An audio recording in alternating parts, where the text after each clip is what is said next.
Kenapa saya sebut pandangan medis? Karena selama ini kalau ibu mungkin punya pengalaman cucunya atau anaknya, itu biasanya bahkan saya pun, anak saya 2 perempuan 1 laki-laki.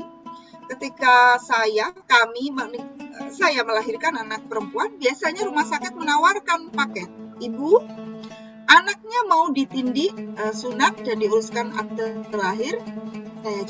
Kami jawab, saya dan suami, kami pilih uruskan akte lahir saja. Ya. Karena ini anak saya dua-duanya dalam waktu yang berbeda sama tawarannya. Dan kemudian kalau kita punya dokter langganan anak, saya tanya, dokter, apa sebenarnya yang dokter lakukan kalau ada pasien minta sunat anak perempuannya?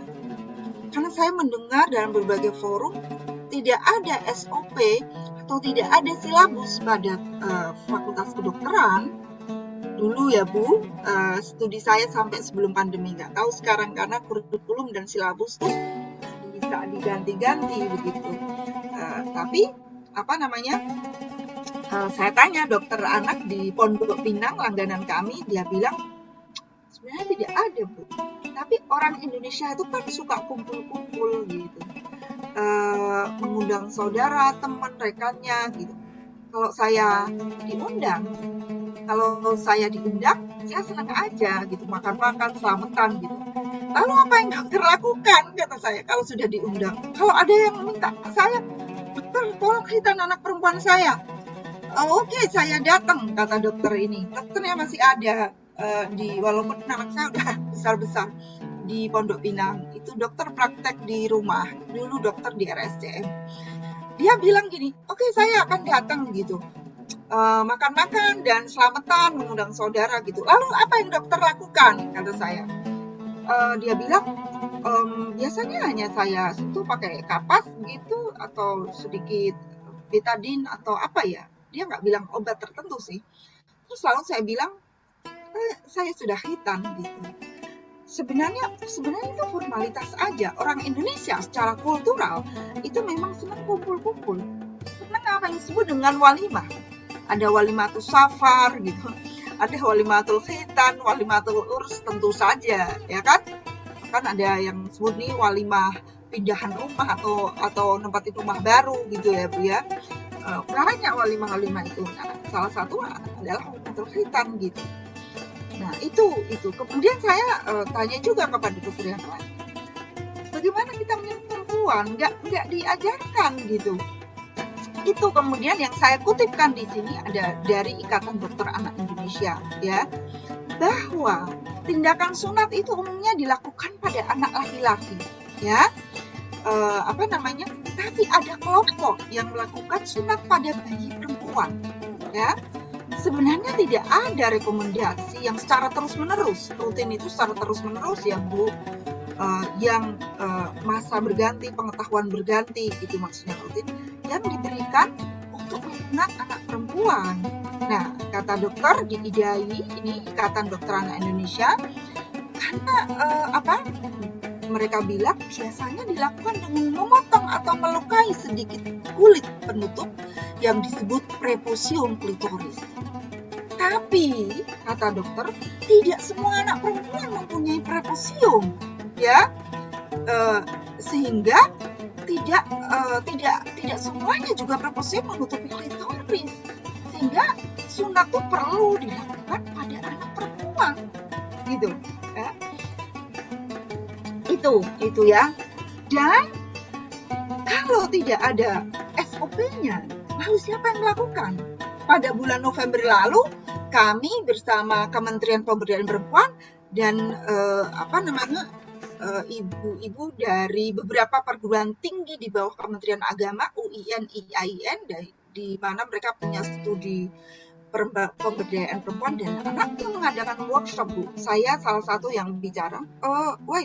Bukan November, mungkin sudah Juli lalu. Nanti saya cek, saya ada anotasinya, ada catatannya. Saya tanya bagaimana praktek ibu di Padang, kemudian di Sulawesi dan daerah-daerah lain, NTB gitu. Biasanya kalau rumah sakit tidak mau melayani, ada semacam tenaga. Nama daerah-daerah lain ya Bu. Kalau di Jawa Tengah tuh disebutnya apa? Dukun mungkin ya gitu. Dan itu melakukannya pakai apa? Kalau dukun tempat saya dulu ya, waktu saya kecil tuh seperti bilah bambu yang tajam gitu Bu. Ya Allah, diapakan gitu? Saya nggak tega bertanya. Nah, salah satu peserta bilang, mertua saya, Bu Alai, prakteknya seperti itu gitu. Saya sebenarnya tidak tega, tapi saya mau ngomong sama mertua saya nggak enak gitu. Jadi dia berkeliling kampung untuk menyembuhkan anak-anak gitu. Nah, kita tidak tahu bagaimana tingkat higienis dan sterilisasinya pada alat yang digunakan. Sehingga kalau ada infeksi bagaimana? 10 tahun lalu sebelum anak ketiga saya lahir tahun 2010. Itu saya membaca satu literatur, saya googling, saya sudah nggak ketemu, mungkin dihapus. Ada satu kejadian di Amerika yang menimpa seorang ibu. Ibu ini adalah imigran dari salah satu negara di Afrika yang dia kemudian tinggal di Amerika. Amerika tidak membolehkan sunat perempuan negara gitu. Karena itu orang yang melakukan sunat terhadap anak perempuan dianggap sebagai kriminalisasi, melakukan perbuatan kriminal. Tapi ternyata ibu ini walaupun sudah tinggal di Amerika, bukan bundung ya, walaupun 3 bulan di Amerika, bukan ketua di sana tidak melakukan sunatan terhadap cucu-cucunya. Itu dia karena rumah sakit tidak melayani, rupanya dia sangat kuat terhadap kultur negara di mana dia berasal, dan juga dia berpedoman pada satu ajaran yang dianutnya begitu. Dia bilang bahwa karena rumah sakit tidak melayani, saya menyunat sendiri anak perempuan. Tidak tahu, itu saya ngeri sekali bacanya sampai saya lupakan. Tapi apa yang terjadi? Anaknya itu infeksi berkepanjangan. Nggak tahu apa yang betul. Kemudian diketahuilah oleh dinas kesehatan, dan ibu ini malah dihukum gitu, karena sudah melakukan perbuatan kriminal walaupun terhadap anaknya. Saya sedih sekali, dan mudah-mudahan ini yang terakhir gitu ya Bu ya, karena dia masih sangat kuat memegang itu yang kemudian disebut sebagai kultur yang lebih dominan daripada keyakinan agama. Nah, bagaimana tadi sudah tentang medis, di Indonesia sendiri gimana sebenarnya? Di Indonesia sendiri pernah melakukan apa yang disebut dengan medikalisasi, ya. Jadi Kementerian Kesehatan tuh pernah bikin bagaimana sunat perempuan dan sebagainya. Tapi karena ada praktek-praktek yang kurang tepat, ya, kemudian Kementerian Kesehatan yang tahun 2010 waktu itu 2010 nih waktu zaman Pak SBY ya, Menteri Kesehatannya insya Allah almarhumah Ibu Endang yang meninggal karena kanker itu. Kemudian surat ini dicabut ya Bu ya, dan dianggap tidak berlaku pada 2014 ya. Karena apa? Karena sunat perempuan tidak merupakan tindakan kedokteran, karena pelaksanaannya tidak berdasarkan indikasi medis gitu, yang manfaatnya belum terbukti di kesehatan. Nah, karena itu di beberapa negara ya, ini kalau mau cerita horornya banyak, bagaimana praktek-praktek sunat perempuan itu ya, dipraktekkan dengan cara yang berlebihan tadi, yang sampai melukai dan menimbulkan infeksi.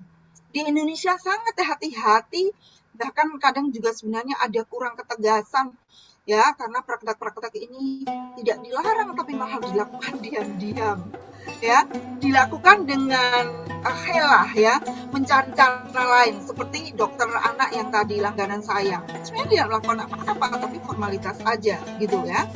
Nah, memang ini kemudian dunia lalu mencatat bahwa ada kejadian-kejadian yang sangat mengerikan di beberapa belahan dunia yang lain, dari mulai melukai, menusuk, menggores klitoris atau prepusium tadi, padahal tidak semua anak perempuan mempunyai prepusium ya kan Bu ya. Dan ini yang kemudian Badan Kesehatan Dunia sendiri tidak merekomendasikan ini.